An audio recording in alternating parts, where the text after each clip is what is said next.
Happy Friday, everybody. Welcome back into Gamecock Central. My name is Kendall Smith alongside of Collyn Taylor, who has a dinosaur Christmas tree behind him. Collyn, what is this?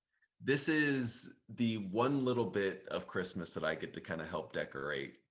We have a tree in my office, but the Wi-Fi is bad there, so we moved down here.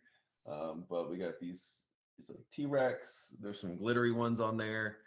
This was my contribution to the downstairs portion of our house being decorated for Christmas. So the part that everybody gets to see when they come over. And now I see why you just have one corner of the Yes. house to decorate. That speaks for itself, the dinosaur Christmas tree. Love that for you, Collyn. And as much as I would love to keep talking about dinosaurs, we're actually here today to talk about, shockingly, Gamecock football. I'm sure all of you are so surprised by this. Nothing happening actually in the world of Gamecock football. Been a very light week in terms of news. So we're going to try to throw together a few things today, right, Collyn? We'll really have to squeeze out the last remnants of bowl prep and off-season stuff before we really get into it. I think I haven't been sleeping a whole lot. I know you haven't been sleeping a whole lot, Collyn, working a ton. Also, it happens to be crossover season, so basketball happening as well. The look on your face, I really hope that you're doing okay. This is the time of year where I have to apologize for being on my phone and on my laptop so much. So, Michaela, you're probably not watching this, but I apologize again for having to be on my laptop so much. I apologize to my family as well for always doing the same thing. But Collyn, let's just get right on into what we're going to talk about today. We're talking about the transfer portal, which, by the way, is the hardest word to say as a broadcaster. I can't say it, so I'm just going to say it once and not say it again. Secondly, bowl practice, first bowl practice was yesterday. And then we're going to talk a little bit about the welcome home tweets as well, because some positive Gamecock news. Shane Beamer tweeted out a couple of welcome homes last night. But let's kick it off with bowl practice. Collyn, you were there yesterday in Columbia at the practice facility, South Carolina, prepping for the Gator Bowl on December 30th against Notre Dame. Take me through your initial reactions of the practice. I know a couple people were missing, Juice Wells being one of them, but actually the university came out with the statement that he was involved in a minor car accident. We're sending our best to him as he goes through that process. But what happened yesterday at bowl practice, Collyn? Who'd you see? Who'd you not see? Yeah, so it's a thinner group than what we saw against Clemson. Obviously, every team is like that. South Carolina is not immune to it. No Lavassier Carroll that we saw.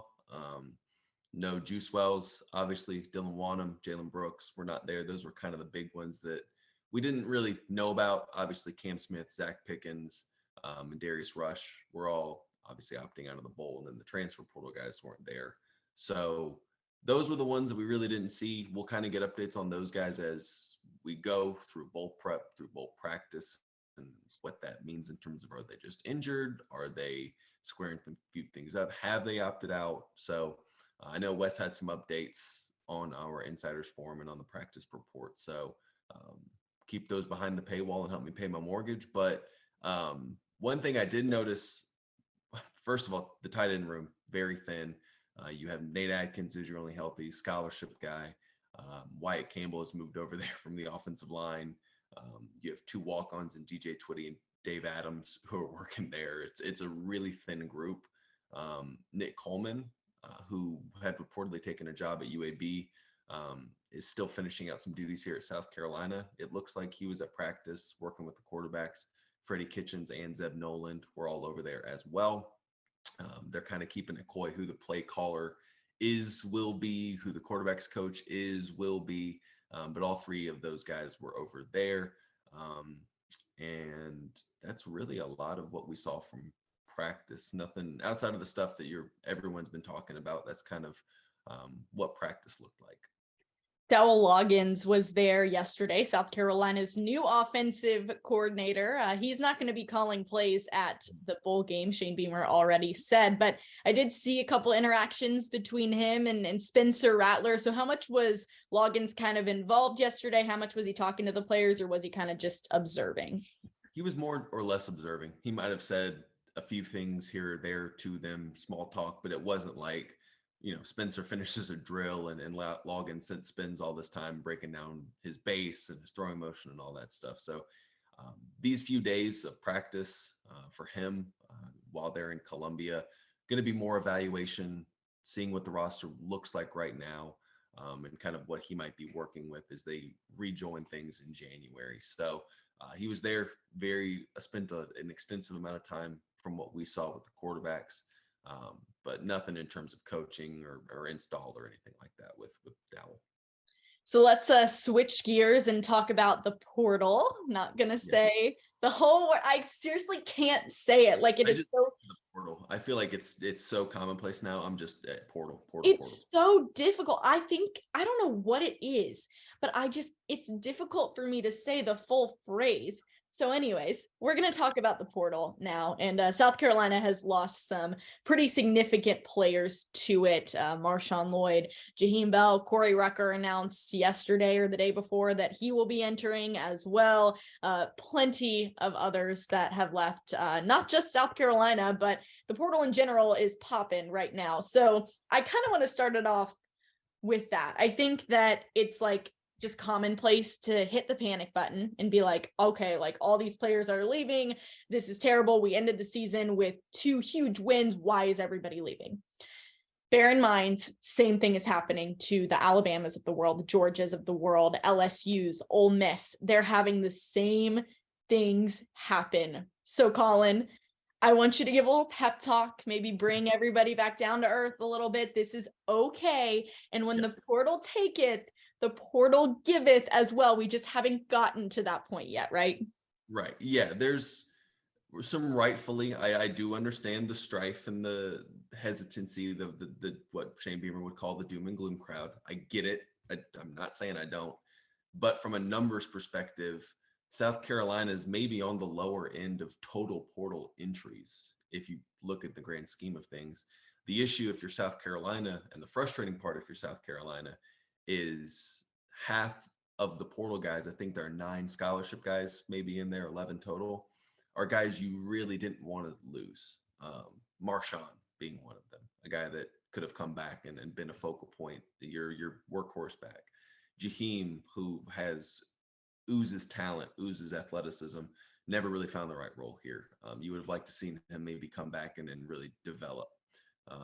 And Corey Rucker, you never saw what he had. Ton of potential. Guy that was going to be a big focal point of this offense if healthy. And then Gilbert Edmond, who was a starter this year, was going to be at worst a rotational piece next year. You hate to see him go if you're a South Carolina fan. So that's where I think the frustration comes in. Obviously, some of the other guys might not have factored into the rotation. Some of the guys that have entered the portal knew that their playing time wasn't going to be all that much, so they're looking for something else. And then the other guys who played here, now they're probably entering, I don't want to speak for an 18 to 22-year-old guy and what their motivations might be, but some think, with NLI the way it is now, with offenses the way they are now, they might, or defenses too, with Gilbert specifically, might be looking for different opportunities from that perspective as well. It's a crazy time in college football, but it is the new norm of college football, if you will, just getting kind of used to this portal situation where players are going to leave and then you're going to get players that come as well. South Carolina has a really big weekend this weekend in terms of recruiting, massive weekend, and we've got more on that on Gamecock Central. So if you want to go check that out, we've got a full list of visitors, who's coming to South Carolina, some transfer guys coming, some high school recruits coming as well. So be sure to check that out. But last night, starting off the weekend strong with a couple of welcome home tweets, which are always very welcome by the fan base. This is the class of 2023. So South Carolina trying to round out this class. They've had a couple of decommitments over the last couple of months. One of those being Big Tree Oluwatosin Babalade, offensive lineman, 4-star out of Maryland. Not much to say about these welcome homes, but obviously very exciting if you're South Carolina to kind of get the ball rolling there. Yeah, I'll preface this with the time. It is 12:46 when I'm recording this on Friday. So I know our luck is we'll hang up the Zoom call here and then like the first of the two. Yeah, they'll both go public with it. We don't know who they are yet, or it's not public who they are yet. Obviously, we want to respect this player and whoever he might be in terms of being able to announce that. But so yeah, South Carolina, I'll go on record and say we might have one or two more of these welcome homes by the end of Sunday, maybe more. Just from it's a huge recruiting weekend for South Carolina. They're trying to get some guys in that they feel like can be instant impact guys, guys that can help make this roster better and plug some of the production they are going to lose. So that's huge for South Carolina. I read Wes's visitor list, and it's a doozy in terms of the guys that they're going to have on campus, both from a high school and transfer portal perspective, and guys in the 24 class as well, who have a chance to be really good players. So huge recruiting weekend for South Carolina, huge recruiting weekend for Dowell Loggins. This is his first big one, his first big test as South Carolina's offensive coordinator. And I'll say too, fans can complain about the portal and decommitments.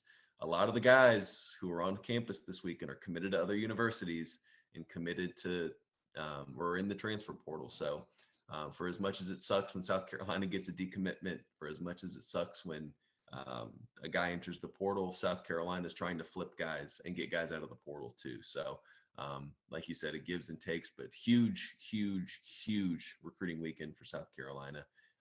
And specifically Dowell Loggins trying to gain some momentum in his first week or so as South Carolina's offensive coordinator. Yeah, he's been touted as a great recruiter. So we'll see what happens this weekend. Certainly a lot in store for South Carolina. Last question for you, Collyn. If you had to pick one transfer portal guy that you think South Carolina could really use, just a name that really sticks out to you, who would that be? Ooh, that's a good one. I think he's Rhode Island, the Rhode Island offensive lineman. I forget his name off the top of my head.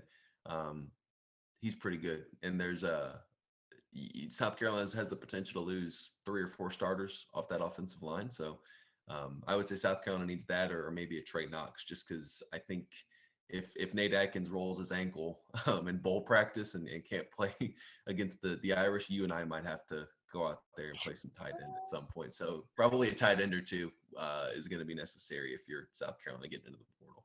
Yeah, Trey Knox coming from Arkansas, so we'll see where he lands. But obviously that Dowell Loggins connection, probably very important for that one as well. If they do call your number to go out there, Collyn, I'm going to say that I'll go second. You could go first because the vlog content's going to be impressive. The vlog content would be unbelievable. I'd be going viral for all the wrong reasons. I'd be in the hospital and Kendall will be going viral. Yeah, correct. Collyn, thank you so much for all your insight. As always, it's a busy time for South Carolina, so be sure to head over to GamecockCentral.com. Stay up with us on all of our social medias at Gamecock Central. We will have you covered for everything you need to know. But until the next time we see you, he's Collyn Taylor. I'm Kendall Smith. Have a great Friday, everybody, and we will see you soon.